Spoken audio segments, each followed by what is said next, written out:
então vamos aproveitar.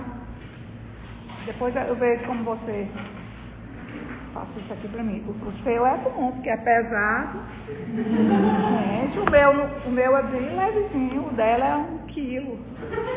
A senhora pode colocar uma também? Hã? O celular dele, de ouro, Sim. você não gosta nada do celular dele? Eu não gosto de celular de jeito nenhum. Eu só comecei a usar mesmo o WhatsApp, eu nem tinha WhatsApp, depois da pandemia, porque eu tinha que dar as aulas e me comunicar com os alunos e tal, mas não tinha WhatsApp não. Não tinha nenhum tipo de... Deus me livre. Eu quero manter a minha saúde mental. Gente, eu acho uma verdadeira loucura esse jeito que as pessoas vivem hoje. Com 50 mil redes sociais, não se concentram em nada, não tem tempo para nada, não dormem, vive batendo a cabeça de sono. Eu não quero isso para mim, não. Não, como é que eu vou dar aula? Acordar às 6 horas? E vicia, isso aí é muito viciante. Bom, então vamos voltar. Opiniões à parte, eu tenho que ter WhatsApp, e é a minha ferramenta de trabalho, o WhatsApp. Começar com a história da independência no Piauí, como eu falei para vocês, é um livro que, do ponto de vista da minha orientanda Yara Guerra, ele concorreu ao prêmio instituído pelo Alberto Silva, na época do centenário, e perdeu para o Monsenhor Chaves. Mas foi o Piauí nas lutas da independência do Brasil. Eu até trouxe a aula passada de capinha amarela, já tem 5 edições. E eu trouxe a edição feita pelo Santana na Fundato. Então, teoricamente, esse livro concorreu e perdeu. Não quer dizer que o livro seja menos bom do que o Monsenhor Chaves. É 1000 vezes melhor do que o Monsenhor Chaves. É o melhor livro sobre a história da independência no Piauí que existe, é esse. Eu trouxe aqui a primeira edição, com pena de trazer a bichinha toda lascada desse jeito. Ó, tudo soltando esse pedaço, só para vocês terem ideia do que era o produto da Comep e por que Alberto Silva contratou a Arte Nova. Ela é lindo, né? Olha aí. Ó. Então vocês imaginem fazer a imagem do Piauí no resto do Brasil. Oi, querido, tudo bem? O Pedro dá aula ali naquela, do outro lado. Prazer em ver. Oi, tudo bem? Esse já se formou, né? Já, né? Até, querido.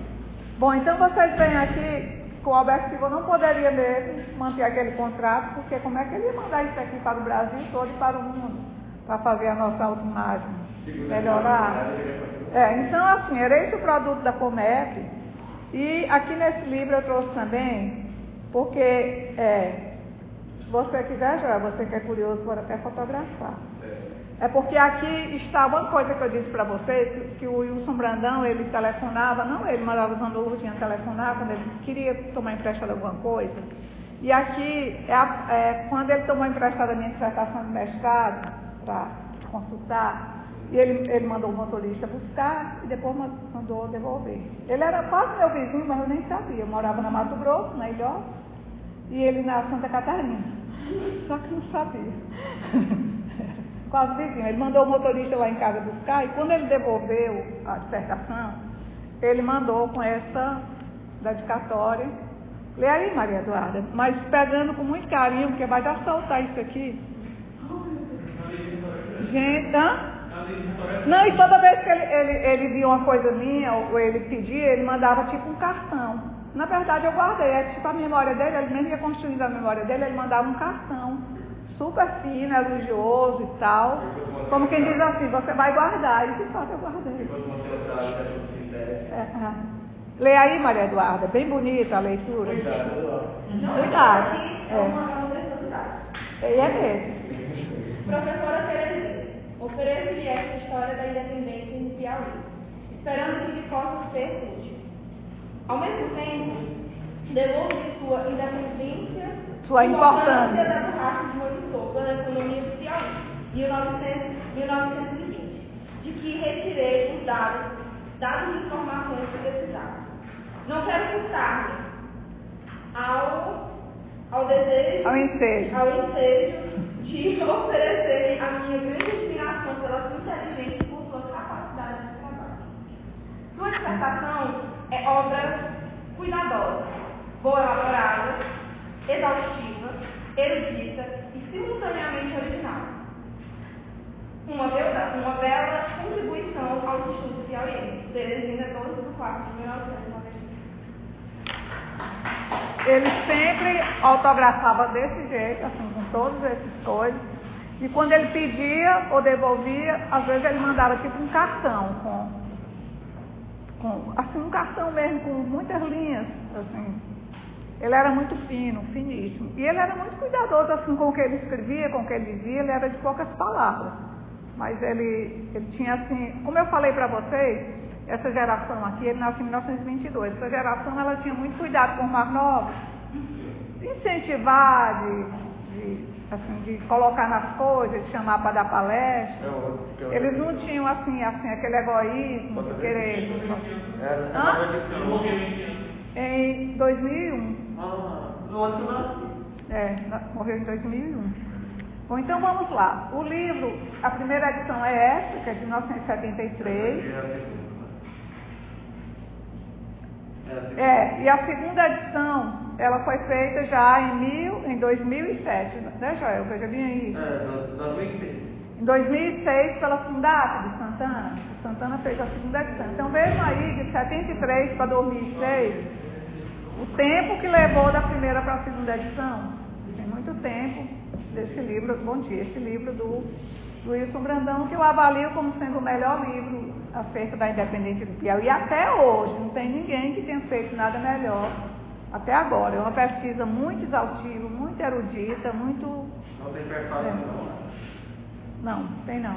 Ele não tem historiadores, não tem ainda, assim, uma pessoa. Por isso que eu estou falando que tudo que eu digo, eu estou ainda juntando peças, assim, para tentar montar alguma coisa sobre ele e sobre a história. A segunda edição, como o Joel já apontou aqui, é 2006, pela DAP, dentro daquela coleção Independência, que o Santana publicou o livro do Fidié, publicou o do Hermínio Conde, do Buchicha Brito, do Wilson Brandão, do Odilon Nunes e do Abdias Neves e do Monsenhor Chaves. Ele publicou tudo que havia de clássicos sobre a independência, o Santana publicou em 2006, 2007 pela Fundap, certo?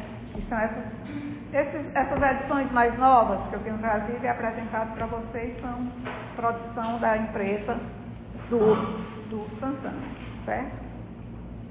Outro livro do Wilson Brandão, que é pouquíssimo conhecido e pouquíssimo lido, tem duas edições. História do Poder Legislativo na Província do Piauí. É impossível estudar o século XIX no Piauí, as estruturas políticas, a Assembleia, Conselho de Governo, Conselho de Estado, deputados, legislação, tudo do século XIX no Piauí, sem acesso a esse livro. Esse livro teve essa primeira edição também muito feia, em 1997, e teve agora, eu acredito que tenha sido em 2018, mas eu não achei o meu exemplar, procurei ontem à noite, não achei, é lançada pela Coleção Centenário da Academia Piauiense de Letras. Então tem uma edição nova. Porque você deve falar lá lá na livraria da Edu deve ter. Então, já se puder, compre. Isso aqui é uma preciosidade. Esse livro é maravilhoso. Então é muito, muito bom para quem estuda o Piauí do século XIX e estuda essa parte mais da legislação, essas coisas que não são estudáveis por todo mundo, porque o Wilson Brandão, como ele era jurista, e na época dele, o maior especialista em direito civil e em direito constitucional, então ele fala pela voz da história e pela voz do direito, ou seja, ele associa esses dois saberes e os trabalhos são muito, muito bons. Ele não era formado em história, mas ele era mais historiador do que a maior parte dos historiadores que a gente conhece, pela qualidade do trabalho, pelo conhecimento teórico e metodológico, porque o Wilson Brandão, ele tinha, assim, quase como uma missão de vida, ele saber aprofundadamente sobre história, sociologia, filosofia, direito, antropologia. Ele era um humanista, ou seja, o interesse dele era um interesse muito geral. do ponto de vista das humanidades. E ele era um homem muito viciado em estudar. Ele dormia tarde, acordava cedo, porque tinha uma biblioteca fantástica. E ele era mesmo aquele modelo do erudito, aquela pessoa que vive mesmo o tempo que tem fora das atividades normais de trabalho, é o tempo dedicado à produção intelectual. E o Santana me disse isso uma vez, e eu concordo plenamente, porque eu conheço a obra historiográfica do Luiz Brandão, conheço toda. Ele era o homem mais inteligente da geração dele. Inteligente no sentido de ter capacidade, né, mental, capacidade intelectual e trabalho, porque a inteligência também ela é feita com as mãos. Eu não faço fé em inteligência só de fala. A inteligência ela tem que ser feita com trabalho também, deixando o trabalho apresentando esse aprofundamento que cada um pode fazer acerca de uma certa temática. Então, assim, o Santana considerava que ele era o mais brilhante da geração dele. O Santana é de 26, vocês estão lembrando, e o Brandão é de 22. E eu acredito que ele e o Petrônio Portela não tivessem paralelo em termos de capacidade intelectual e de trabalho nessa geração que eu estou apresentando para vocês. Mas o Lúcio Brandão era um grande jurista. Um jurista cuja obra de direito civil, direito comercial, direito constitucional e direito de família era publicada no Rio de Janeiro e em São Paulo, naquelas editoras tipo Forense, aquelas editoras clássicas da área do direito, e circulavam nos cursos de direito em todo o Brasil e nas livrarias. Então ele era muito calado, muito assim, modesto, muito discreto, mas a obra dele circulava nos cursos de direito. Em muitos cursos do Brasil era vendido nas livrarias brasileiras porque eram tiragens que eram feitas nas editoras específicas da área do direito. Eu trouxe só um aqui para apresentar para vocês, que foi reeditado pela coleção Centenário, chama Lesão e Contrato no Direito Brasileiro. É na área de direito comercial, ele era professor de direito civil na FADI, que virou federal, né, que foi incorporada à federal, professor de direito civil, mas ele era considerado um dos maiores constitucionalistas do Piauí, se não o maior. Tanto que ele foi convidado na época da 88, da Constituição de 88, ele foi chamado pelo Congresso Nacional para ser assessor na parte de direito constitucional. Então ele foi assessor de direito constitucional na reforma que resultou na Constituição de 88. Mas ele mesmo era muito discreto, de poucas palavras, o professor Brandão só dizia o que precisava, nada sobrava, não era uma pessoa de andar conversando, ele dizia aquilo que importava e ia cuidar da vida, caseiro, discreto, trabalhador.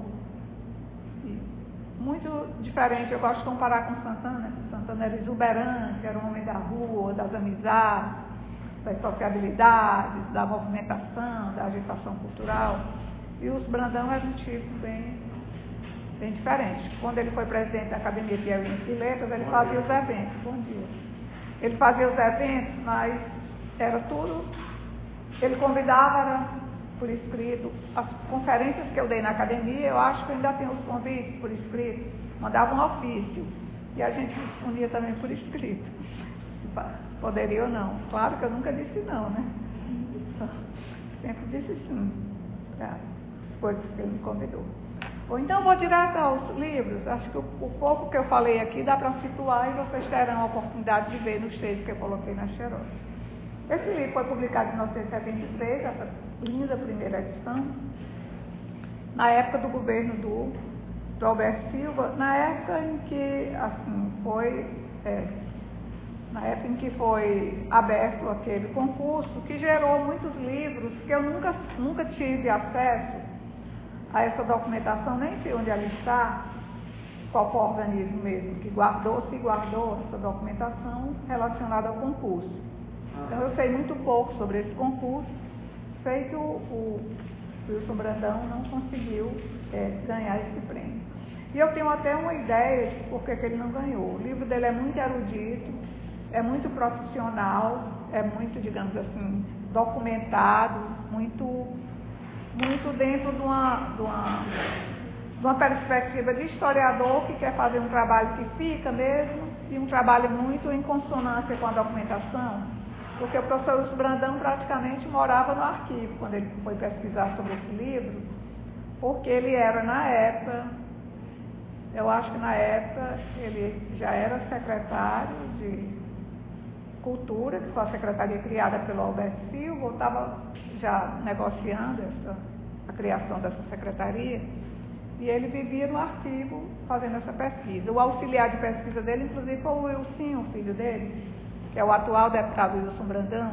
O Wilson, ele sempre gosta de dizer, com 12 anos já estava dentro do arquivo, porque o pai dele tinha ele como auxiliar, então ele já, com 12 anos, já estava ficando naquela documentação primária, copiando, resumindo, que era o pai e o filho que iam fazer a pesquisa para esse livro. Então esse livro ele é feito naquele calor das festas centenárias, mas é o livro mais fundamentado que existe sobre essa temática da história da independência do Piauí. E eu vou falar várias características que eu acho no livro. O Wilson é o Wilson Nunes Brandão? O Wilson, porque é mais ou menos da minha idade, um pouco mais novo. Eu conheço a vida toda e ele, inclusive, fez o curso de História aqui depois que ele já era casado, formado em Engenharia Elétrica. Ele tinha um sonho de fazer o curso de Direito.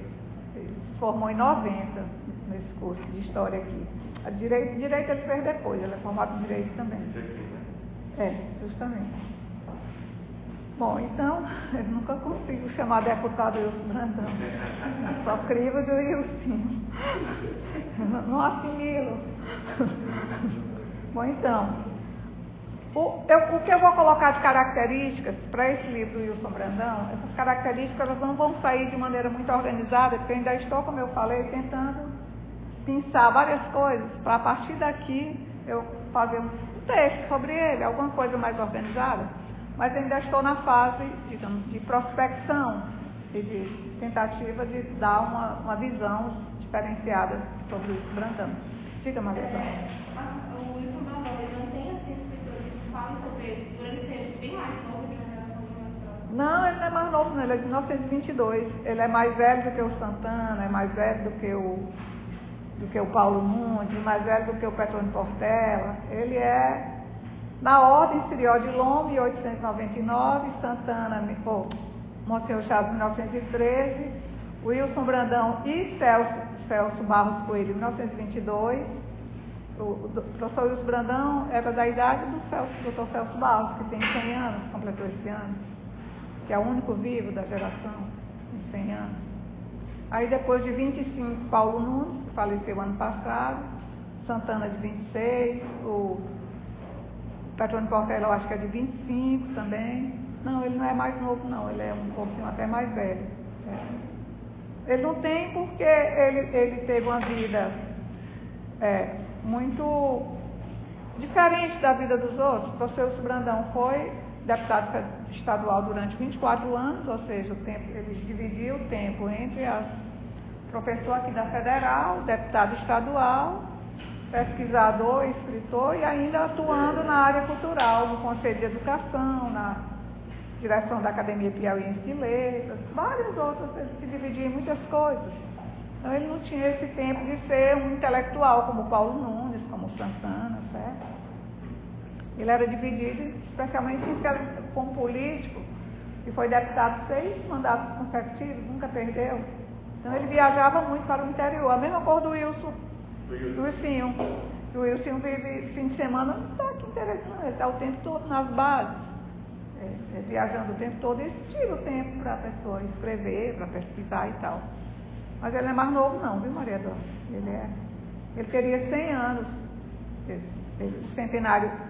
Gente, ninguém falou no centenário do professor Brandão. Agora que eu estou me lembrando. Eu vou até falar na academia. Deixa eu também me lembrar disso, não, se ela não tivesse perguntado. Não tem nenhum trabalho sobre ele. Tem não. Por isso que eu falei que o que eu vou dizer aqui não é assim organizado. Eu ainda estou tentando criar pelo menos o texto número 1 sobre ele, certo? Bom, então vou começar lembrando que a perspectiva adotada pelo professor Wilson Brandão nesse livro, ela está muito na contramão daqueles revisionismos dos anos 20. Lembrem que aqueles textos do Rodolfo Freitas, do Hermínio Conde, do Anísio Brito, produzidos no centenário da independência, eram textos que a gente pode nomear como textos sensíveis hoje, né? Ou seja, eram textos que eles apelavam muito para a emoção, para uma história, digamos, que ela realçasse muito o vencido, o sangue, a injustiça. Eram questões sensíveis que eram colocadas nas revisões centenárias. E essa revisão sesquicentenária, esses textos do sesquicentenário, ele já tem um afastamento em relação a esse revisionismo dos anos 20. Em que sentido? No sentido de que ele já tem uma perspectiva de profissionalização da história e de textos profissionais, de textos, digamos, mais neutros, mais isentos, mais ligados às teorias e metodologias e mais ligados à documentação primária. Então, essa perspectiva do Wilson Brandão, ela é muito próxima daquilo que o próprio Odilon Nunes já vem fazendo, que é uma abordagem muito documentada, muito fundamentada na pesquisa direta nos manuscritos do arquivo, certo? Só que no caso do Wilson Brandão, com a erudição que o Odilon Nunes não possuía, porque o Odilon Nunes, como eu falei para vocês, ele nem tinha curso superior, ele era um autodidata. Então, o que ele aprendeu só. E o Wilson Brandão era um homem extremamente atualizado, extremamente bem informado, tanto na sociologia como na política, na história, na antropologia, na filosofia. Ele era um conhecedor, de fato, do que era o pensamento ocidental do ponto de vista das humanidades. E isso fica muito claro no livro. O livro é de uma grande erudição. E o livro, ele se remete a praticamente tudo aquilo que era de melhor que havia no Brasil acerca da história da independência. É um livro profundamente fundamentado na bibliografia brasileira sobre a independência e sobre a história do Brasil como um todo. Porque o Wilson Brandão é o que a gente pode chamar mesmo um erudito pesquisador, certo? Ele é erudito do ponto de vista dessa ênfase na documentação e na interpretação dessa documentação, mas ele é um erudito também pelo fato de ele ser um profundo conhecedor da filosofia, da historiografia, da sociologia, do que seriam as dimensões teóricas e conceituais do pensamento ocidental.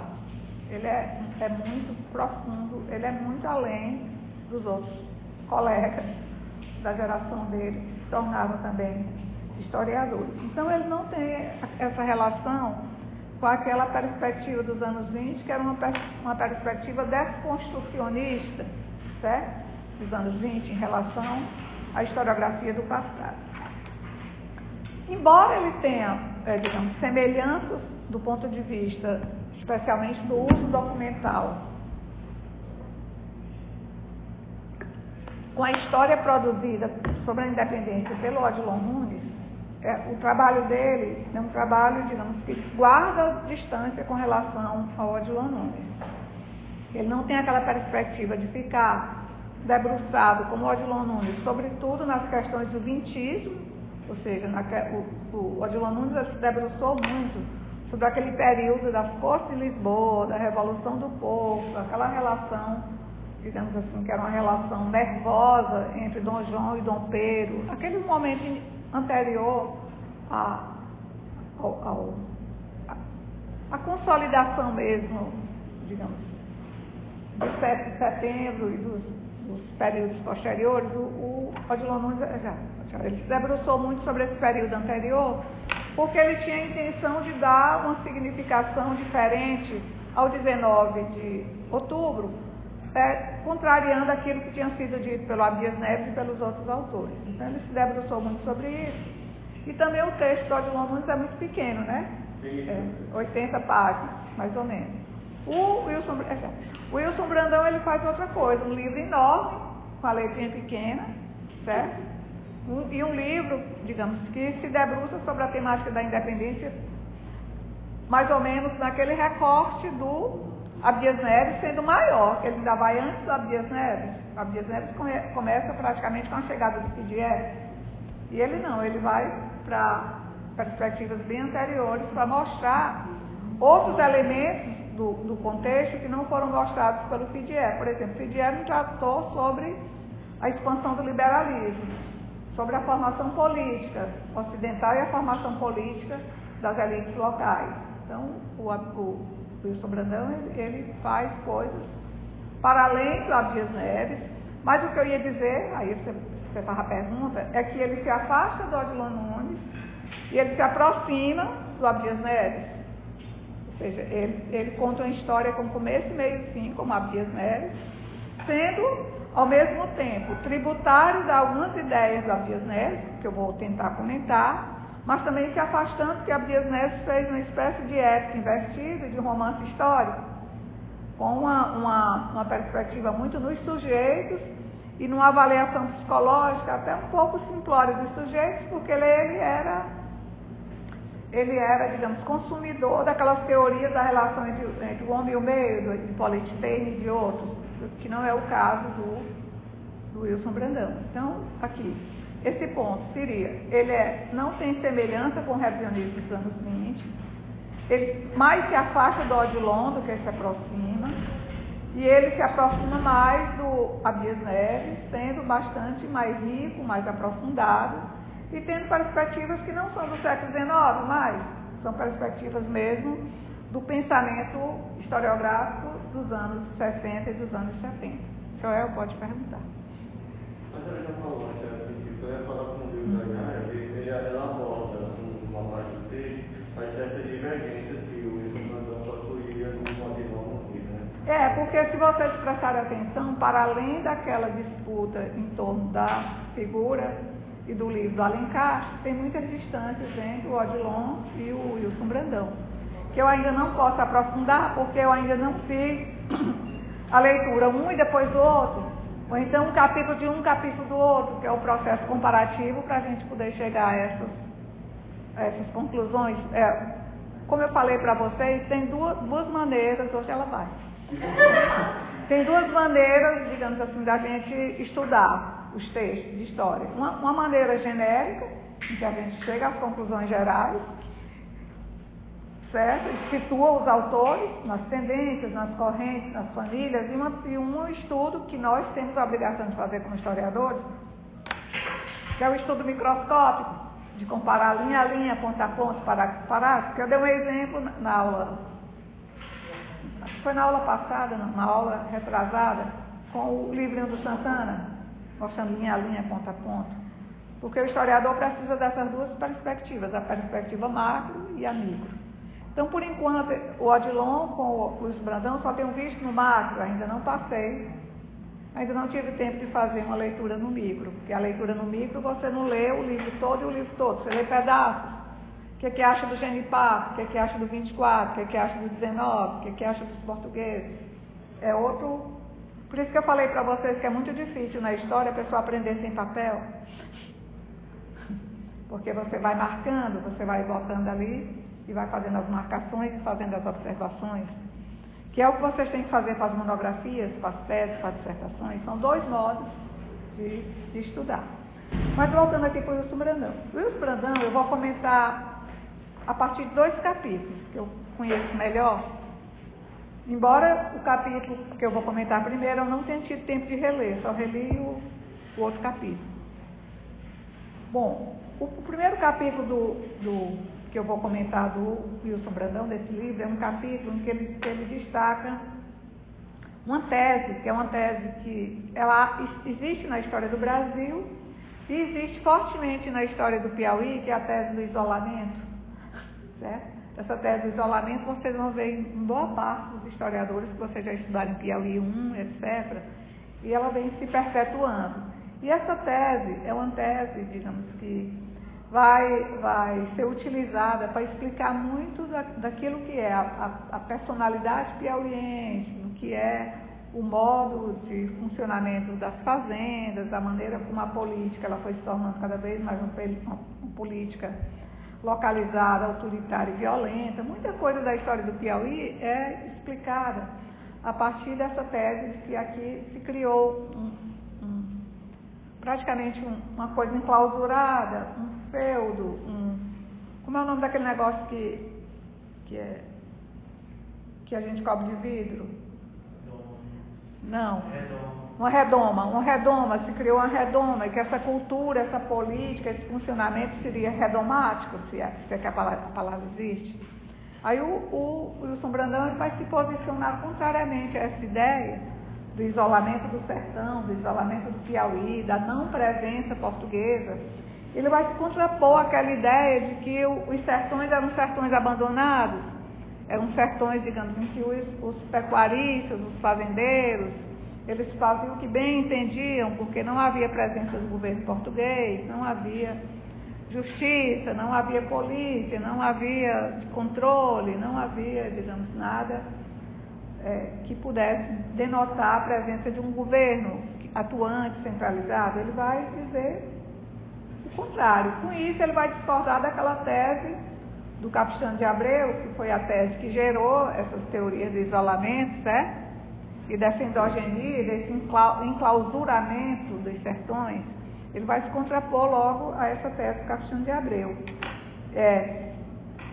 Que a tese de que o sertão não era lusitano, o sertão era brasileiro, o sertão produzia e vivia uma cultura endógena, uma cultura localizada por conta dessa ausência do Estado português. O Wilson Brandão vai se contrapor essa tese, depois nós vamos ver que a Tânia vai segui-lo, eu também o sigo, acho que ele está mais correto do que o Capistrano de Abreu, e mostrando que aqui esse sertão era um sertão que era dentro dos limites da presença metropolitana na colônia, um sertão controlado como qualquer área. Ele diz que desde o momento inicial da colonização, que Portugal se esmera no sentido de fazer as ligações interiores, de abrir caminhos, de reconhecer os caminhos indígenas e propiciar a comunicação. Aí o Wilson Brandão vai chamar a atenção para o contrário do que o Capistrano de Abreu chamou a atenção. O Capistrano de Abreu chamou a atenção para a autossuficiência das fazendas, para a inexistência de produtos importados, para uma civilização do couro, para digamos, um tipo de vida que era uma vida que aproveitava só o local, certo? Que não tinha esse fluxo com a metrópole. Ele vai dizer não, pelo contrário. Nesses sertões, os controles, a burocracia, a igreja, o Estado, as leis, as delações, as fofocas, aquelas cartas denunciativas para a coroa funcionavam eficientemente. E eu vou dizer também por que eu concordo com o Wilson Brandão, porque quanto mais eu leio o Ronaldo Vargas, mais eu leio a Carolina Rocha, mais eu leio textos ligados à igreja nos sertões e à Inquisição nos sertões, eu vejo que a pessoa nem respirava. Às vezes um gesto que ela fazia, esse gesto chegava em Lisboa, acusando a pessoa de ser herege. Lembrem das aulas de historiografia brasileira, que nós tocamos sobre esses assuntos? Ou seja, cada vez mais são descobertos processos que abrangem Parnaguá, Jerumênia, Oeiras, livres, escravos, brancos, mulatos, negros, acusados de algum tipo de costume, de comportamento, de prática que ia contra a imposição portuguesa, do ponto de vista da lei, do ponto de vista dos controles da religião. Então, eu acho que cada vez mais essa tese do Capistrano de Abreu, ela se esvai, ela se reduz, e cada vez mais essas teses, como a defendida pelo Wilson Brandão e pela Tânia, eles ganham realce na historiografia, agora que a possibilidade de estudar a documentação portuguesa se tornou total, né? Pela digitalização dos acervos. Então, ele advoga que havia controles, que havia burocracia, que o Estado português estava presente nos sertões. Então, esse é um dos primeiros aspectos do Wilson Brandão, que ele defende logo no início do seu trabalho, porque ele vai criar esse primeiro capítulo para fundamentar e justificar essa integração territorial que existia desde a colônia e que vai ser muito bem vista na época da independência, certo? Porque ele diz assim, bom, se o sertão era esse sertão totalmente isolado, como é que no ano de 22 e 23 corria cavalo, corria gente, corria militar, corria carta, para todo lado, para a Bahia, para o Rio de Janeiro, para Pernambuco, Maranhão, para todas as vilas, como é que se criou caminhos e formas de comunicação rapidíssimas em todos esses sertões. Então ele vai usar isso, essa tese da integração, para justificar a velocidade das notícias e das ocorrências durante os anos de 22 e 23, certo? Então é por isso que ele puxou logo esse primeiro capítulo. Então, ele vai dizer, ao contrário do Capistrano de Abreu, ao contrário do Marcos, lá naquela proposta para fazer a história do Brasil, ao contrário de boa parte da historiografia do século XIX, que o Brasil colonial era formado de ilhas culturais. O próprio Capistrano de Abreu, não sei se vocês lembram, que ele dizia que no final do século XVIII, a única coisa que poderia dizer que havia em comum no Brasil era a língua e a religião. Vocês lembram disso, Capistrano de Abreu dizendo isso? Aí o Brandão, não, é bem assim não. Era muito mais do que isso, havia uma cultura portuguesa, uma cultura de costumes, uma cultura de repressão, uma cultura jurídica. Ele vai mostrar que sim, havia uma portuguesidade, havia uma lusitanidade, que isso era um Portugal mesmo. Vou usar a expressão nova, era um Portugal nos trópicos mesmo. Não era apenas uma amálgama de cultura africana, cultura indígena, invernizada por cultura portuguesa. Ele diz, não, era a formação de um Portugal mesmo, aqui na colônia. Então ele vai ver, não havia esse predomínio, não se sustenta essa ideia das ilhas culturais, ilhas políticas e culturais sem contato, no máximo tendo digamos assim, uma integração no âmbito regional. Ele diz, não, tudo já era integrado, é integrado desde a época da mineração, do Brasil já existia enquanto território integrado desde a época da mineração. Ele vai dizer, não foi espontâneo, é porque Portugal criou uma política de abrir caminhos, de construir roteiros, de apresentar possibilidades de inserção desses interiores na história e no comércio e na vida portuguesa.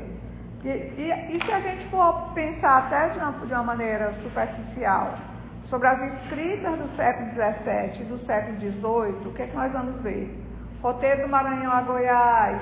Lembrem do Fonseca, de quantos mil roteiros o Fonseca já falou para vocês, já apresentou tanto roteiros anônimos, como roteiros que foram escritos por pessoas que deixaram o nome na escrita, ou seja, aquela escrita dos cronistas do século XVII e XVIII, quase toda se debruça sobre o interior, sobre a descoberta dos caminhos, sobre essa integração sertaneja, sobre essas descobertas, sobre esse avanço para o sertão. Fosse o avanço no sentido de mostrar a expansão pecuária, fosse no sentido de procurar ouro e prata. Então, é uma verdadeira doença portuguesa, essa coisa de querer descobrir e abrir caminhos para integrar esse território através da exploração econômica. O próprio Antonil, como é o nome do livro do Antonil? Vocês estudaram isso aí também, com certeza, no Brasil 1, Brasil 2. Estou me lembrando do livro do Antonil, que é famosíssimo, de 1711. O Antonil é o João Antônio Andreoni, que é o jesuíta que ficou encarregado de gerenciar o espólio do Mafrense, na Bahia, que durante 200 anos aquele livro ninguém sabia de quem era, até o Capistrano de Abreu descobrir, né, que era do João Antônio Andreoni, que foi... Bota aí Antonil, que tem o nome do livro, bota aí na internet. Cultura e Opulência do Brasil, Pastor Drogas e Minas. Esse Cultura e Opulência do Brasil, assim como o roteiro do Maranhão a Goiás pela Capitania do Piauí, muitos outros roteiros, são a prova de que Portugal, e aí todos são gestores portugueses, seja da igreja, seja do Estado, propriamente dito, todos eles eram doentes por mostrar, por apresentar esses caminhos. E o Wilson Brandão, nesse capítulo, ele vai, inclusive, mapear os caminhos que cortavam o Piauí. Desde o século XVII, século XVIII, o Piauí era todo cortado por caminhos que integravam o Pará, o Maranhão, certo? O Ceará, a Bahia, Pernambuco, Tocantins, e todos, do ponto de vista dele, passavam por Oeiras. E a tese principal do Wilson Brandão desse capítulo é justamente de que Oeiras não estava mal localizada, como foi dito quando se justificou a transferência. Ali é um argumento da transferência, mas não era a realidade de Oeiras. Para o mundo sertanejo e para o mundo pecuário, para o mundo do período colonial e de parte do século XIX, Oeiras estava no coração da capitania, cortada por todos os caminhos que ligavam para Pernambuco, para a Bahia, para o Ceará, para Tocantins. Ou seja, é mais ou menos como picos hoje, picos são entroncamento. Usando a ideia de hoje, o Oeiras era um entroncamento, e é isso que o Wilson Brandão está querendo apresentar no trabalho dele, que o Oeiras estava muito bem, muito obrigado. Que depois, quando mudou o sistema de integração já do Brasil independente com a economia internacional, que veio o negócio da divisão internacional do trabalho, comércio liberado, né, liberalismo econômico, e prevalência da Inglaterra, dinâmica comercial que fazia aquela divisão entre países produtores agrícolas e países produtores de manufaturas, aí sim, Oeiras ficou mal localizada, porque agora a proximidade tinha que ser com o rio, com o mar, com o porto, por causa dessa necessidade de exportação. Mas nessa época aqui não, na época da colônia, na época da independência, o Oeiras estava no lugar certo, do ponto de vista dessa integração sertaneja que ele advoga como existindo, porque ele vai contra mesmo essa ideia de sertão isolado, sertão não cortado por caminho, sertão enclausurado, sertão, qual foi a palavra, Mateus, que tu me disse? Sertão redomado. Ele é contra essa ideia, né? Ele diz, desde a instalação do governo geral para o Wilson Brandão, que o governo português se preocupou com a interiorização e com a integração, porque afinal o mar só borda a costa, né? Ou seja, comunicação por mar só onde tem mar. E o continente é imenso, e se interiorizou, e o Brasil cresceu para dentro, só não chegou lá no Pacífico porque tinha os Andes. Mas se dependesse do ânimo português, certo? Teria atravessado, porque tinha duas grandes barreiras, a bacia amazônica e a Cordilheira dos Andes, senão teria tomado tudo da Espanha. Nós somos até o limite possível, né? Aproveitando inclusive aquele período que teoricamente seria ruim, o período da União Ibérica. Portugal, os portugueses arrasaram naquele período, estenderam o Brasil pelo dobro, o que seria o Brasil depois, dobraram o território. Então ele vai contra essas ideias da historiografia nacional, ele diminui o peso das comunicações pelo litoral, vai chamar atenção inclusive para aquele aspecto dos ventos. Depois que foi criada a navegação a vapor, esse problema ele ficou reduzido, ele praticamente acabou. Mas quando a navegação era a vela, que era o vento que determinava para onde os navios, né, eles iam, era muito difícil a comunicação do norte com o sul, daí porque Portugal tomou a providência de criar o estado do Brasil, o sul, né, e o estado do Maranhão, para equilibrar um pouco a presença portuguesa, porque a comunicação no território ela era muito difícil pelo sistema de vento. Não havia ainda navegação a vapor, que no Brasil ela chega em 1834 ou 1836, certo? Então as comunicações não eram pelo litoral, elas eram basicamente pelo sertão. E esse sertão, do ponto de vista do Brandão, ele conecta norte e sul. Ele nem é um sertão do norte, um sertão do sul, não. A partir da mineração, esses sertões estão conectados. A mineração vai ser a liga que vai fazer com que haja um conhecimento, uma troca, uma identidade maior e um conhecimento maior entre o que seria o Brasil do Norte e o Brasil do Sul. Então ele vai, digamos assim, contra boa parte da historiografia brasileira. E aí é que ele apresenta a feição de erudito, ele conhece praticamente todos os autores, mais até do que nós conhecemos, né? Acerca dessa temática da história do Brasil para fundamentar a sua tese. Então, o que é que ele vai destacar nesse capítulo? O emaranhado dos caminhos. Eu penso até que, eu não olhei, porque eu tenho pena de abrir meu livro. Eu vou ter que mandar recuperar esse livro. Mas eu tenho... porque eu também tenho medo de levar. Porque às vezes a gente leva e não volta. Assim, deixa no lugar e se perde. Precisa de uma confiança para você deixar um livro também que você gosta no lugar. Bom, então o Wilson Brandão, vou olhar depois com calma se tem um mapa dos caminhos, porque ele mostra, assim, na escrita, um emaranhado de caminhos que cortavam o interior. Nesse sentido, ele vai muito mais naquela direção do Sérgio Buarque de Holanda. O Sérgio Buarque de Holanda, lembra que nós estudamos os caminhos de fronteiras e o Monções? E o Sérgio Buarque de Holanda, a história dele não tem gente, mas tem caminho, tem rio, certo? Tem vereda, tem, digamos assim, aquilo que foi criado para propiciar um dificílimo comércio com Mato Grosso, com Goiás, com Paraná, com Rio Grande do Sul, e uma dificílima convivência com os índios bravios que os bandeirantes trataram de dizimar na quase totalidade e escravizar, né? Então, o Brandão faz um pouco aquilo que o Sérgio Buarque fez em Monções, em Caminhos e Fronteiras, que é mostrar uma história dos caminhos, uma história da integração, uma história de como foi rasgado esse coração da mata, certo? E foi criado veias, né, de comunicação foram criadas veias dentro desse território. Então ele vai fazer também, aí ele se aproxima do Capistrano de Abreu, quando o Capistrano de Abreu fala dos caminhos antigos e do povoamento do Brasil. A diferença é que esses caminhos antigos de povoamento para o Capistrano de Abreu não vai à cultura portuguesa, não vai Portugal, já vão brasileiros, e o Wilson Brandão discorda, ele diz não, há uma lusitandade perceptível em todos os aspectos.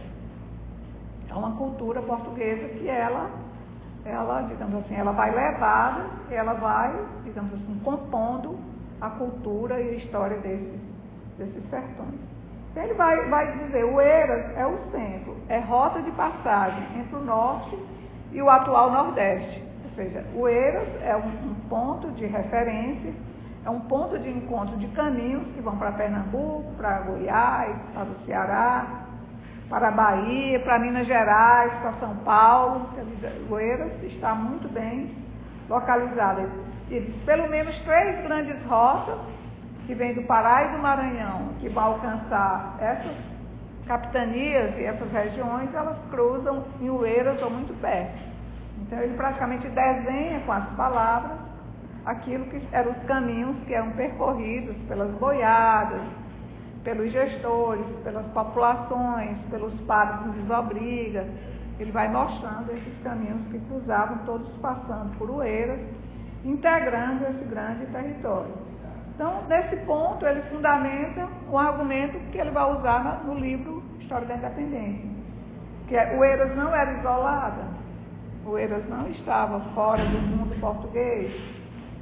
Pelo contrário, ela vai deixar de ter a sua importância enquanto espaço quando o mundo, a forma de integração do Brasil passa a ser de outra forma, no comércio livre, no mundo não colonial, e que vai o Brasil se transformar no grande produtor de mercadorias primárias, né, para serem vendidas na Europa. Aí sim, porque agora tem que ser mais mercadorias, e o meio de transporte agora é a água.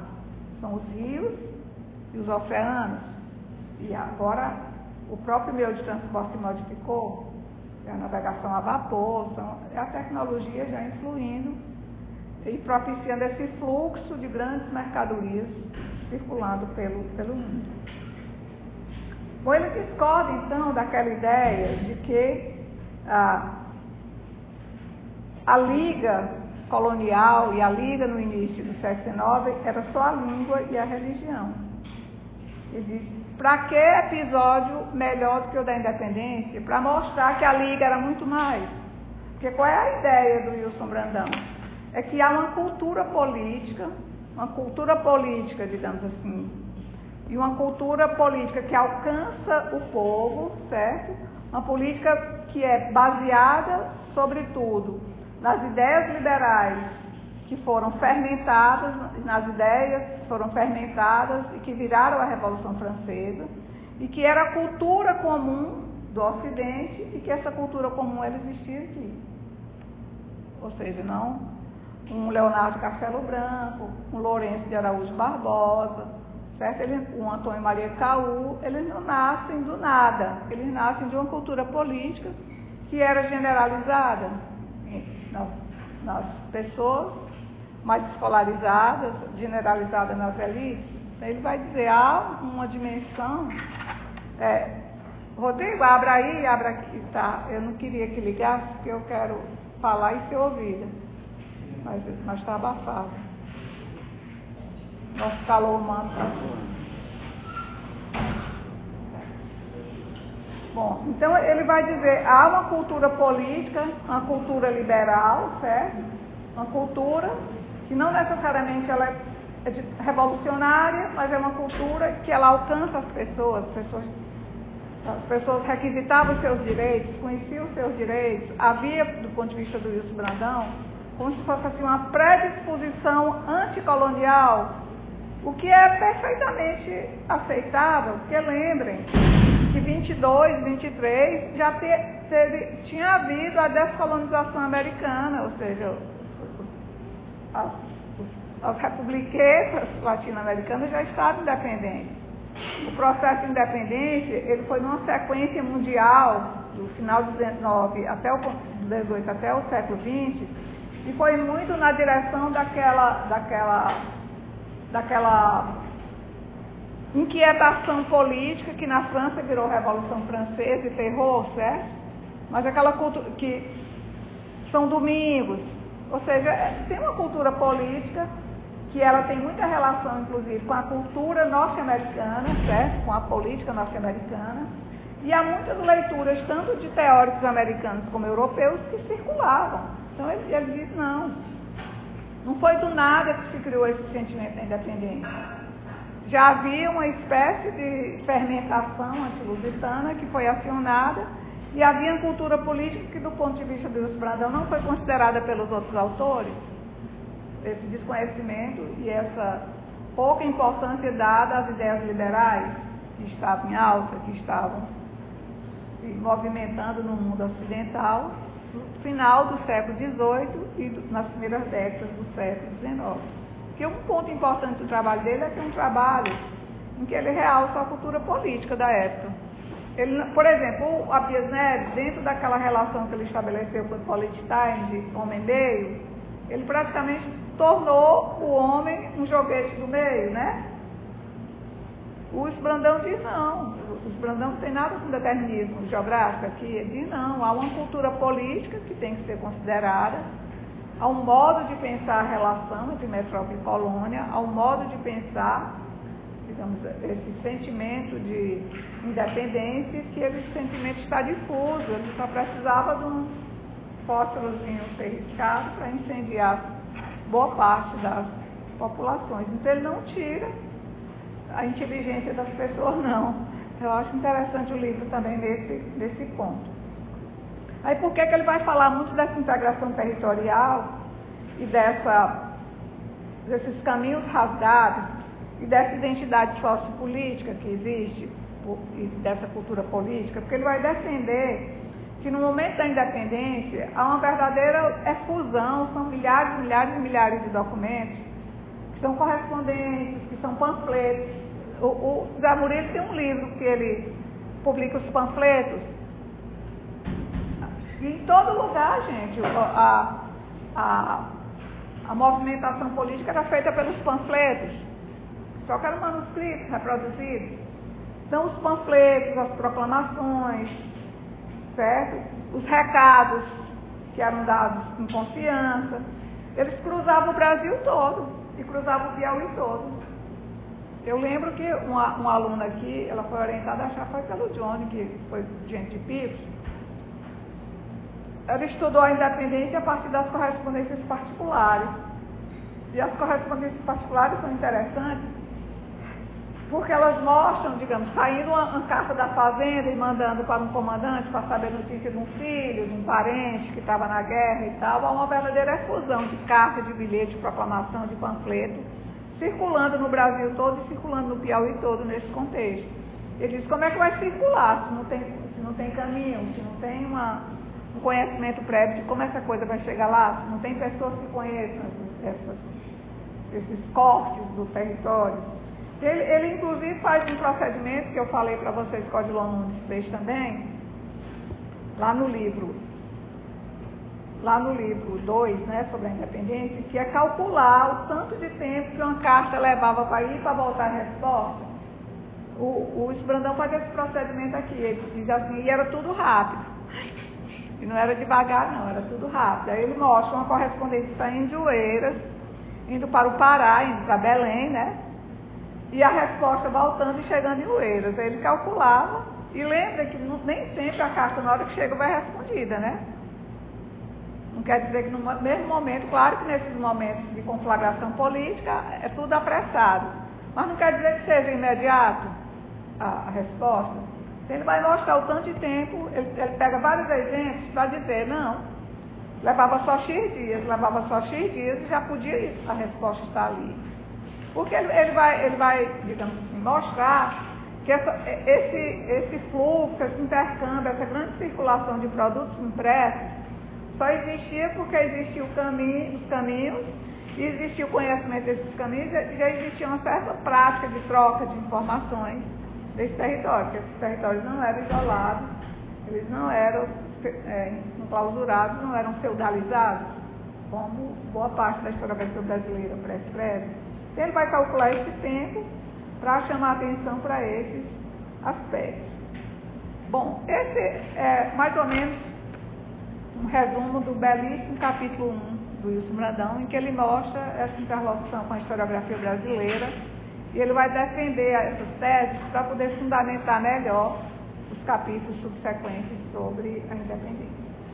Bom, o Wilson Brandão, como eu falei, ele segue Abdias Neves. Ele segue Abdias Neves naquele roteiro de contar a história como narrativa, começo, meio e fim. Só que a narrativa do Abdias Neves é uma narrativa, de uma certa maneira, dentro dos códigos literários.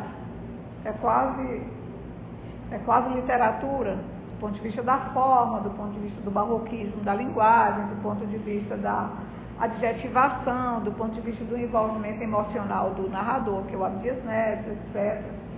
E o Wilson Brandão, ele faz essa perspectiva de buscar a objetividade, a neutralidade e a verdade histórica.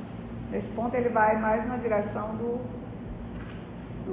Odilon Nunes. É uma história científica, é uma história provada. Como ele é bacharel em Direito, professor de Direito, aqui é mesmo retórica e prova, sendo que a retórica do Wilson Brandão é uma retórica enxuta, limpa, substantiva, sem adjetivação. É a escrita mais próxima possível da comunicação com o leitor, mas sem firulas, sem enfeites, sem florzinhas. É uma história muito bem. O Wilson Brandão escreve maravilhosamente bem. Vocês vão ver no capítulo que eu coloquei para vocês o rigor, o primor da escrita dele. Então ele segue Abdias Neves nesses aspectos gerais de contar a história, mas segue principalmente no que diz respeito ao aprofundamento daquelas teses do Abdias Neves sobre o brigadeiro Manuel de Souza Martins. O Wilson Brandão fazendo diferente. Ele toma a tese e vai à documentação para verificar se aquela tese se sustenta, se ela é correta. Porque o Wilson Brandão diz assim, o Abdias Neves diz mais ou menos assim: o brigadeiro Manuel de Souza Martins proclamou a independência porque ele estava enfurecido desde abril, quando ele não havia sido eleito para a junta. E ele ficou ressentido, magoado, ficou ali costurando a sopa, o mingau para comer pelas beiradas, né? Fazer a vingança, quando a vingança esfriasse. Então, Abdias Neves coloca na personalidade do Brigadeiro Manuel de Souza Martins um componente de ódio pessoal, um componente digamos, de revolta, mas ele coloca no sentido muito subjetivo, muito pessoal, muito a pessoa vingativa, a pessoa odienta, a pessoa que vai se vingar depois por maldade. Ele coloca isso na personalidade do Souza Martins. O Wilson Brandão faz parte daí, mas ele vai fazer outra coisa. O que ele vai dizer? Ele vai dizer que ele era um homem extremamente sagaz, um homem extremamente bem formado do ponto de vista da política, do ponto de vista de saber esperar, de saber dar tempo ao tempo, de saber costurar a situação de maneira que ele pudesse atuar quando houvesse condições de sucesso. Ele bota ele como estrategista, como alguém que planeja as ações, que planeja com racionalidade, com inteligência, que calcula, né? Ele é um calculista político. Ele não vai dizer que ele não ficou com raiva, não. Ele não gostou de sair. Ele vai dizer que ele compreendeu que ele poderia, se tomasse as atitudes certas, retomar o poder. E vai também atribuir ao padre Marcos de Araújo Costa, que era primo do Brigadeiro, uma espécie de aconselhamento de que ele poderia tomar também o protagonismo com relação à independência. Então ele vai dar aqui para o Souza Martins, não uma condição de um homem odiento, de um homem, digamos assim, de cabeça esquentada, que queria só se vingar. Ele diz, não, ele sabe que ele é o homem mais rico da colônia, ele sabe que é o homem que tem mais prestígio, ele sabe que é o homem que pode coordenar todas as forças, ele é riquíssimo, ele é respeitadíssimo, todo mundo obedece, ele sabe da condição dele, ele sabe que tem como bancar uma independência e sabe também que os outros sabem que se ele cair, eles caem juntos. Ou seja, ele coloca o Manuel de Souza Martins como um político mesmo, como um político que compreende todas as peças do momento e compreende que pode ter sucesso naquele momento nos seus projetos políticos. Ele não coloca a coisa meramente em termos pessoal ou de ambição, não. Porque ele vai reconhecer que ele não precisa, assim como o Odilon Nunes vai reconhecer que ele não precisa daquilo, mas ele sabe que poderia tomar aquela posição e sustentar aquela posição pelo prestígio pessoal. Porque o Abdias Neves coloca sempre o pessoal, ele diz assim, a junta não existia, a junta era meramente a vontade do Brigadeiro, não sei se vocês lembram desse ponto. E ele dizia sempre assim, como se todas as outras pessoas e classes e burocratas e políticos não tivessem valor. O Wilson Brandão diz não, ele sabe que pode coordenar essas forças. Então ele cria mesmo uma história política. Ou seja, os outros sujeitos também têm papel, embora o papel de protagonista seja dado ao Wilson Brandão, ao Brigadeiro Manuel de Souza Martins. E é muito interessante porque a história política mesmo que ele está fazendo aqui, ele não está fazendo uma história pessoal, uma história, digamos, do ego do Brigadeiro Souza Martins. Ele está mostrando como funcionava, quais eram as peças e quem era que tinha condições de coordenar todas essas peças. Então ele diz o tempo todo que a conspiração existia, mas que a conspiração era feita com muita cautela, com muita calma, com muito segredo. E vai chamar a atenção, digamos assim. Aí o Wilson Brandão ele não vai criticar o Brigadeiro, porque de uma certa maneira essa história dele é uma história que favorece o Brigadeiro Manuel de Souza Martins como político, mas ele vai chamar a atenção, aí ele é um pouquinho antilusitano, ele vai chamar a atenção para a lerdeza das juntas, para a falta de visão das juntas, coordenadas pelos portugueses, ou vai chamar a atenção que eles sabiam que estavam fracos, não adiantava confrontar, quer dizer, ele nem diz também que é porque eles não, totalmente porque eles não viam, É porque se eles vissem, eles não tinham força, que eles sabiam. Não sei se vocês lembram que o Abdias Neves, o Brandão faz isso com mais detalhe no livro dele. O Abdias Neves tem uma parte em que ele mostra que o padre de Oeiras, o pároco de Oeiras, ele foi lá na junta, que era presidida por outro padre português, e ele diz que está tendo uma conspiração para fazer a independência em Oeiras. Aí chama aquela reunião, que acontece dia 1º de janeiro de 1823, para uns delatarem os outros. Ele faz a mesma coisa aqui, ele pega o mesmo ponto, mas só que ele coloca todo mundo que estava, e ele diz com todas as letras que todo mundo sabia que a conspiração existia, que o chefe era o Manuel de Sousa Martins. Na junta portuguesa, quem era o chefe da polícia era o Joaquim de Sousa Martins, que era irmão do Manuel de Sousa Martins, mas o Joaquim de Sousa Martins já estava de bem com o irmão, que eles só viviam brigando, já estava de bem, já estava fazendo conluio também para dar o golpe no momento oportuno, que foi o que aconteceu. Eles fizeram tudo na calada da noite, e quando a junta acordou, já não era mais junta. O Brasil já tinha aderido a Dom Pedro, mas ele disse tudo isso é calculado durante meses, é combinado com as lideranças cearenses, é combinado com lideranças de outras províncias, estava tudo acontecendo na surdina, mas não foi um movimento improvisado, e nem foi um movimento, digamos assim, de cabeça quente, de raiva, foi algo politicamente pensado e elaborado durante meses. Então ele coloca um protagonismo no brigadeiro, mas ele não coloca o brigadeiro como sendo assim um político que improvisa. Não, então, é um político que calcula, que cria uma estratégia, que constrói as possibilidades de dar certo aquela adesão, no caso a adesão a Dom Pedro. Então, ele não é anti-viscondista, não, ele não é anti-Sousa Martins, não. Pelo contrário, eu acho até que ele valoriza bastante e ele coloca um equilíbrio. Embora ele siga o Abdias Neves na tese, ele dá um equilíbrio na resolução. E ele diz o tempo todo, eu não estou inventando nada. Eu fui para a documentação e li tudo que tinha sobre isso. E as notas, vocês vão ver que as notas são muito completas. Ele diz de onde tirou a informação.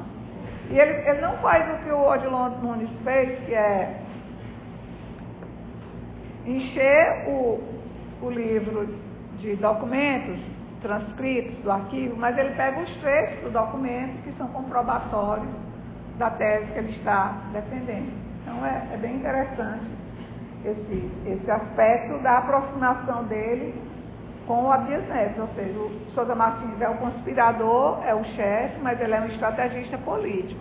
Ele é um político que elabora, digamos assim, todo um plano e vai seguindo esse plano e vai construindo as adesões nos diferentes lugares e deixando a junta alienada, pensar que está tudo muito bem, mandando correspondência para todo lado, dizendo que as coisas estão calmas e tal. Então, ele também estuda os mesmos episódios, mas a leitura que ele faz é uma leitura diferente, e é uma leitura que é bastante colada na documentação primária, porque ele foi ponto a ponto da documentação. A documentação dele é muito exaustiva, ele realmente trabalhou diretamente, acho que uns 2 anos talvez, no arquivo público com essa documentação da independência. Então ele vai dizer, essa conspiração é uma conspiração que ela tem início com uma postura que ele realmente considera, é contra o governo. Contra o governo significa contra a junta portuguesa eleita em abril de 1823, que o Manuel de Sousa Martins não foi eleito, certo? Para compor a junta, e botaram o irmão dele, Joaquim de Sousa Martins, que eram inimigos, e eles eram inimigos mesmo. Eu peguei várias documentações, várias coisas. O Joaquim de Sousa Martins teve um momento que ele quis até vender tudo em Oeiras e ir embora para Caxias. E teve um momento que ele quis até ir para o Rio de Janeiro denunciar o irmão. Eles só viviam brigando. Uma família feliz. Uma família igual às outras, né? Família como as outras. Só que 2 homens poderosos disputando o poder, mas o Joaquim nunca teve muita chance em relação ao Manuel. A gente sempre sair perdendo. Então, primeiro contra o governo, ou seja, contra a junta portuguesa, e segundo contra o regime. Ele vai dizer só talvez no final de dezembro, começo de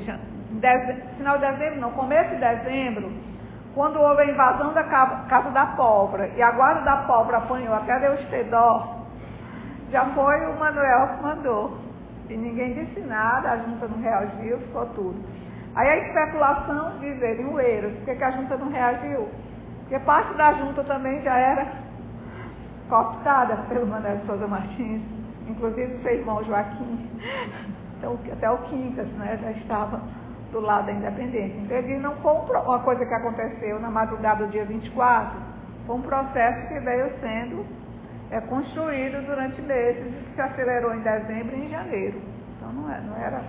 E já estava inclusive em contato com o João Cândido Deus e Silva, em Parnaíba, com o Simplício, que já estava ajudando a partir do Ceará. Então ele vai mostrando essa outra leitura da independência. Primeiro contra o governo, só depois contra o regime e essa adesão a Dom Pedro. Já em novembro, é considerado que, primeira semana de novembro, foi que chegou de fato a notícia do 7 de setembro. Porque aquela coisa do 19 de janeiro, eu acho que quem tem mais razão é o Odilon Nunes, quando ele diz, não, aquilo ali não era relação ao 7 de setembro, era relação a Lisboa ainda, às ordens de Lisboa. Tanto que tem Viva Dom João, Viva Dom Pedro, Viva o Brasil Unido, não sei o que lá, ainda era aquela época, digamos, em que a junta respondia às ordens portuguesas. Mas aqui não, aqui a partir de novembro, tanto no Crato, como em Oeiras, como em Parnaíba, na região dessas províncias, já era a notícia mesmo do 7 de setembro e da ruptura definitiva, em 12 de outubro, de Dom João de Dom Pedro com relação a Dom João. Já era a independência nesse sentido estrito da palavra. Quer dizer, o Oeiras já estava em ebulição, na verdade já estava em ebulição desde 1821, início de 1822, já tinha o Lourenço Araújo Barbosa preso, já tinha o Antônio Maria Caú que tinha sido preso, tinha sido enviado para a cadeia de Parnaíba, ou seja, já estavam fabricando pólvora em Campo Maior, já tinha uma série de reações em Marvão, em Castelo, ou seja, muitas regiões próximas ao Ceará e regiões do norte da província já eram regiões em ebulição. Porque num primeiro momento não era a independência completa, mas era uma espécie de luta pelo poder entre Dom João e Dom Pedro. Era partidarismo pró-Dom Pedro, pró-Dom João, mas ainda era no primeiro momento aquela coisa de ficar o Reino Unido, de voltar, de perdurar aquela condição de Reino Unido, aquela confederação que eu falei. Mas aqui 22, e o Wilson Brandão deixa muito claro, muitos desses revolucionários aparentemente independentes, que estavam agindo só, eles agiam num grupo mais organizado, e boa parte deles era de republicanos. Lembrem que nós temos aqui os efeitos de 1817 em Pernambuco, que são pouco falados. Ele não, Antônio Maria Caú era republicano, Lourenço de Barbosa era republicano. Aquele que foi preso no dia 1º de janeiro e foi solto imediatamente, ninguém sabe como, porque ele saiu dos ferros lá, quem sabe comigo, né? Da cadeia de Oeiras, era republicano. Ele vai dizer que esse pensamento republicano, ele efervescia nesse conjunto das ideias liberais, que eram ideias que estavam dispersas nas elites e parte do povo dos Estados Unidos, nas repúblicas latino-americanas, na colônia brasileira, na Europa. Eram chamadas ideias do tempo, né? Aí ele vai dizer, tem as ideias do tempo que estão sendo desconsideradas. Então o Oeiras está em ebulição e já há muita simpatia e proteção a Dom Pedro, mesmo nessa luta ainda com Dom João. E o Wilson Brandão, ele vai fazer a psicologia do Manuel de Souza Martins. Lembrem que a psicologia que o Abdias Neves fez, o Souza Martins saiu quase psicopata, quase doido. Mas o Brandão não vai fazer isso, não. Ele vai fazer a psicologia, mas no sentido de ser um político e mostrar a singularidade desse político, a esperteza, a sagacidade, a maneira como ele, como político, ele conseguia compreender o contexto e agir dentro daquele contexto da melhor maneira possível. Então ele vai mostrar essa sagacidade. Ele diz, o Sousa Martins, ele tinha uma característica que o singularizava. Qual era? Era o que ele nomeia aqui, uma inteligência prática e pragmática. Ele era inteligente para a vida, experiente, um homem já de 54 anos, ele até diz assim, ele avaliou, ele entra como se fosse falando pelo Sousa Martins, ele avaliou que tinha 54 anos, apenas 54 anos. Ou seja, ele não se achava velho, 54 anos, ele poderia ainda ter uma vida política importante a partir daí, apenas 54 anos. O Wilson Brandão dizia. Você é um político inteligente, sagaz, ele diz, essa sagacidade, essa inteligência prática, essa capacidade de resolver problemas, ele não aprendeu ali na junta, quando ele foi da primeira junta. Ele aprendeu na vida, porque ele ficou órfão com 15 anos, de uma herdeiro com os irmãos de uma imensa fortuna, e ele teve que ser o homem da família com 15 anos, ajudar a viúva e criar todos os irmãos.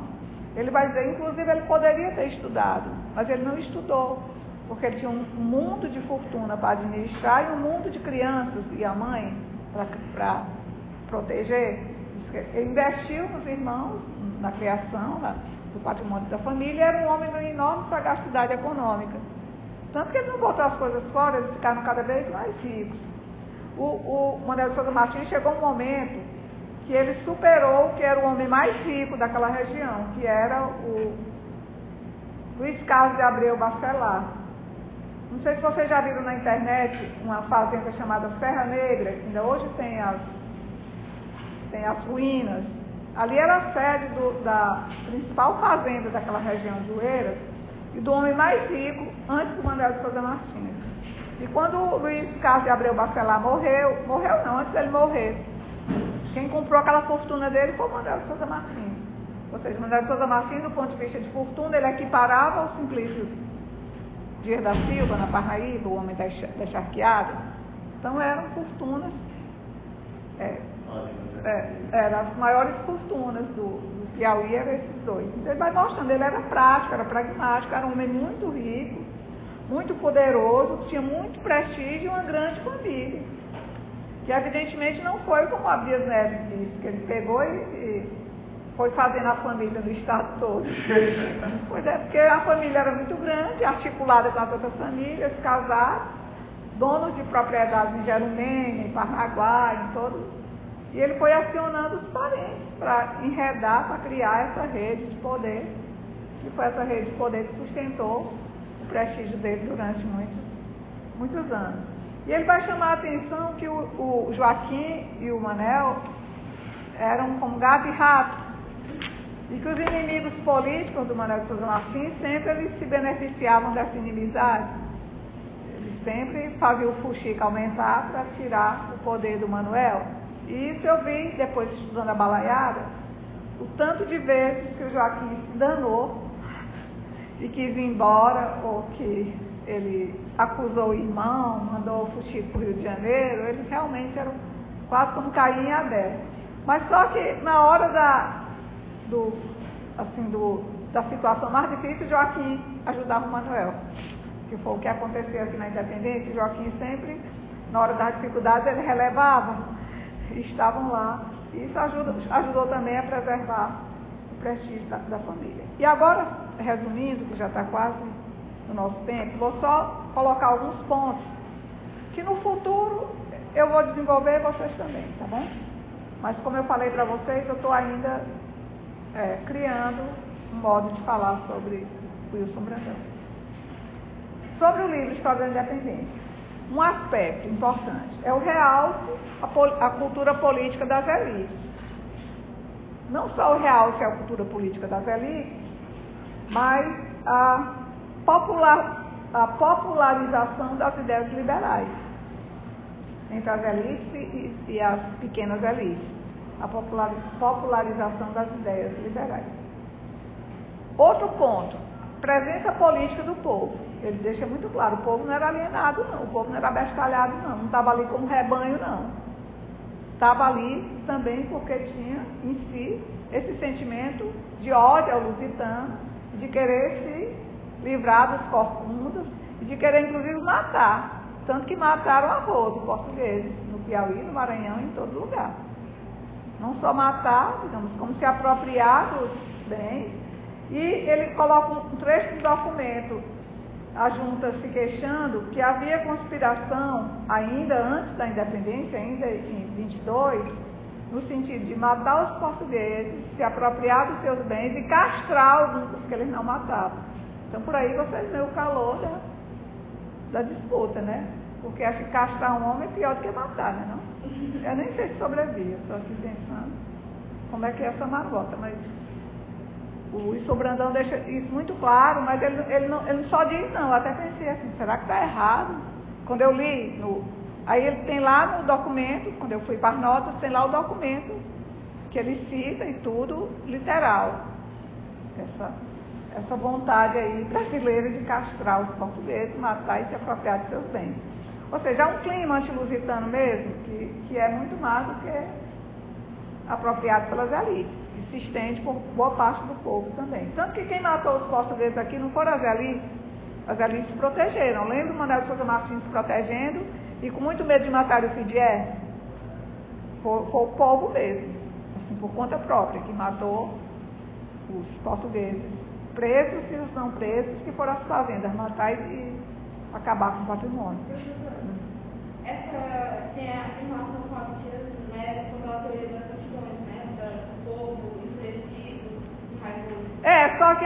Só que o Wilson Brandão não tem nada a ver com a teoria das multidões. Ele está chamando a atenção para uma cultura política que está presente. E a Biesneto, a leitura dele é que as multidões não pensam, é dentro daquelas teorias do século XIX, do Le Bon, do Lombroso, de vários, que as multidões não raciocinam, que um homem individual ele tem raciocínio, ele tem razão, ele usa a razão, mas quando se junta, a multidão age sem racionalidade, age pela emoção. É bem diferente. É como se fosse a estrutura do Wilson Brandão tem semelhança com a estrutura do Abdias Neves, mas não a interpretação necessariamente, certo? Porque ele não usa essas teorias do século XIX, não, nem a teoria do determinismo do meio e nem a teoria das multidões, certo? Multidões são insensatas. E essas teorias das multidões, elas têm muita relação, do ponto de vista da constituição desse pensamento, com a fase do terror, da Revolução Francesa. A fase do terror, ela é, digamos, considerada aquela geratriz dessas teorias das multidões. Bom, então ele destaca o lugar estratégico ocupado pela província no Sistema Nacional de Comunicação, que é a tese do primeiro capítulo. Ele enfatiza isso, digamos, esse lugar estratégico seria importantíssimo para a divulgação das notícias nacionais, ou seja, aqui se sabia das coisas, do ponto de vista do Wilson Brandão. Outro aspecto do trabalho dele, ele enfatiza as ideias políticas dos personagens. Ele diz, o juiz de Parnaíba, João Cândido Deus e Silva, assim como o Simplício Dias da Silva, eles eram liberais de convicção, de estudo, de prática, e eles eram no limiar do republicanismo. Inclusive o João Cândido Deus e Silva é visto como um republicano, do ponto de vista das ideias políticas, pelo Wilson Brandão. Então ele vai dizer, não, eles eram liberais mesmo. Ele até insinua, assim, por longe, que o Simplício Dias da Silva não quis ser presidente da província, embora tenha sido nomeado, porque ele não se sentia convicto, ele não era, digamos assim, não era de coração adentro àquela estrutura política, aquela ordem emanada de Dom Pedro, ou seja, ele seria muito mais avançado do ponto de vista político, até porque ele morou muito tempo na Europa, estudou na Europa, ele era um europeu desgarrado aqui em Parnaíba. A vivência dele era uma vivência com as ideias europeias, com o mundo europeu, com aquela ebulição política do início do século XIX, que era no calor ainda da Revolução Francesa, da ascensão de Napoleão. Vocês lembram que era um caldo de política muito efusivo, muito quente, muito nevrálgico na Europa, e que isso, do ponto de vista do Wilson Brandão, também, nuançado, estava aqui. Ele vai dizer, no caso do Souza Martins, que era um sertanejo, embora um sertanejo rico, que nunca tinha saído dali, que ele nunca foi nem no Rio de Janeiro, talvez nunca tenha ido nem em Pernambuco, não saiu das fazendas, não saiu do sertão, mas ele era uma pessoa muito inteligente e de muito pragmatismo político, que sabia estudar as situações e se posicionar pragmaticamente nas situações. Bom, o Wilson Brandão defende que é uma cadeia de nacionalidades, não são ilhas, há uma cadeia de nacionalidades, que é perceptível pelas correspondências, pelas ações, pelas combinações, pelo enredo histórico que se constitui nesse momento. Eu como vejo, vejo o Wilson Brandão como a narrativa mais primorosa que tem sobre a independência, a narrativa mais primorosa no sentido de ser bem feita, bem pensada, bem argumentada, e a mais documentada, porque ele foi um pouco mais devagar olhando essa documentação e confrontando, comparando essa documentação com a bibliografia, certo? Nacional e com a bibliografia local. Ele faz uma interlocução com os historiadores brasileiros, mas também faz a interlocução com os historiadores locais. No capítulo que eu coloquei para vocês, ele cita o Abdias Neves, ele cita o Pereira da Costa, ele cita o Odilon Nunes, certo? Ele cita todos os clássicos que já existiam. Eu não lembro se ele cita o Hermínio Conte, não lembro não, mas é provável. Mas ele cita aquilo que era corrente na historiografia sobre a independência até aí. Ele tem muitas citações da Abdias Neves, porque o mais... Inclusive o Wilson Brandão, em 1967, quando ele compôs aqueles 10 que foram chamados com as cadeiras da APL, lembra que eu falei que tinha 30 cadeiras que foram criadas 10 em 1967? Ele foi contemplado com uma. E o patrono dele foi o Abdias Neves. Então daí vocês têm o apreço que o Wilson Brandão tinha pelo Abdias Neves. Então é o livro que ele mais cita, que ele mais gosta. Mas ele vai, ao contrário do Abdias Neves, chamar a atenção para o gênio político do Souza Martins. Ele acha ele genial como político. Eu acho até que o Wilson Brandão, ele, digamos, se vê quase no Souza Martins, assim. Ele é muito sagaz também como político, ele é muito próximo, assim, era calado, pragmático, sabia entrar, sabia sair, sabia dizer, sabia atuar, nunca perdeu nem ele nem o filho. Eles são assim, uma capacidade política muito grande. Eu lembro, aqui eu vou fazer para não dizer que eu não falei nenhuma historinha hoje. Quando Olavo Rebelo era deputado do PT, não sei se você lembra desse deputado do PT, chamado Olavo Rebelo, que hoje ele é conselheiro do Tribunal de Contas, já foi até presidente, Olavo Rebelo, já foi até presidente do Tribunal de Contas. Quando o Olavo era deputado do PT, Olavo é meu conterrâneo, morreu a mãe dele.